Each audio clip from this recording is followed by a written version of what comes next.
মধ্যবিত্ত হওয়ার মধ্যেও যে একটা আলাদা মজা আছে এটা মিষ্টি খেতে গিয়ে বুঝলাম। এইদিকে তোমাদের ভাইয়া কেন পুলিশের ইউনিফর্ম পরেছিল সবকিছু আজকে ক্লিয়ার করব। আসসালামু আলাইকুম এভরিওয়ান। আমি বের হয়েছিলাম আমার কাজের জন্য, কিন্তু একটা শুটিং স্পটে এসে আমি আটকে গিয়েছি। তোমাদের ভাইয়ারও একটা ছোট্ট পার্ট ছিল, তো ভেবেছিলাম সেইটা কমপ্লিট করার পরে আমি আমার কাজে তাকে নিয়ে বাইরে যাব, কিন্তু এইখান থেকে বের হতে হতে আমাদের রাত 11টা মতো বেজে যায়। একটা কাজ করতে গিয়ে কতগুলা মানুষের প্রয়োজন হয়, সব আলাদা আলাদা, এক একজন এক এক কাজে এক্সপার্ট। তো ইনি হচ্ছেন মেকআপ আর্টিস্ট, বেশ কুপলু গাপলু তাই না? মেকআপ আর্টিস্ট গুলো হয়তো বা এরকমই হয়। এইখানে একটা নাটকের শুটিং চলছিল আমাদের এক কাছের মানুষের বাড়িতে, মানে তিনি হচ্ছেন মেইন ডিরেক্টর আর এটা হচ্ছে নাটকের মেইন পার্ট।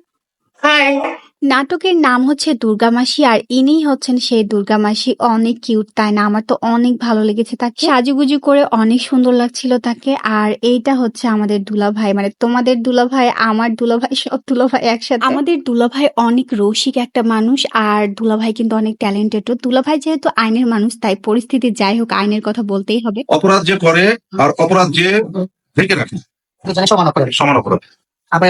আমরা অপরাধ হতে দেব না।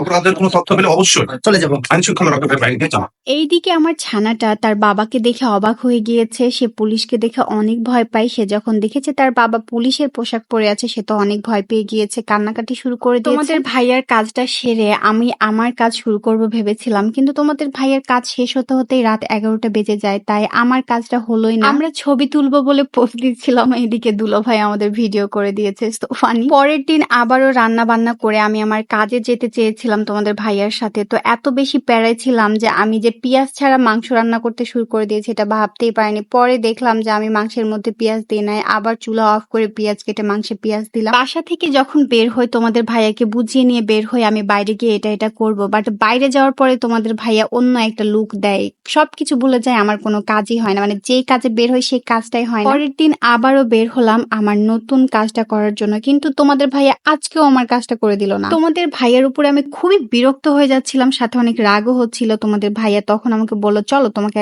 একটা মিষ্টির দোকানে গিয়ে সুন্দর একটা মিষ্টি খাওয়াই, তোমার অনেক সুন্দর একটা এক্সপেরিয়েন্স হবে। তো চুপচাপ চলে গেলাম, যাওয়ার পরে মিষ্টিটা খাইলাম, হ্যাঁ অনেক টেস্টি ছিল। তারপরে আমি কৌতূহল বশত দামটা জিজ্ঞেস করলাম, বলে কি পার পিস নাকি 30 টাকা। তো এই দাম শুনে আমার মিষ্টি আর গলা দিয়ে নামছে না, অনেক মজা করছিলাম মিষ্টিটাকে নিয়ে। তো মধ্যবিত্ত বলে কিন্তু এই মজাটা হচ্ছিল, যদি বড়লোক হতাম তাহলে 30 টাকা দাম কোনো গায়ে লাগতো না আর মজাটাও হতো না। একটা মিষ্টি খেয়ে আমার পেট ভরে গেছে, যদি বড়লোক হতাম তাহলে 30 টাকা পার পিস মিষ্টি আমি 1 কেজি বাসায় নিয়েও চলে আসতাম।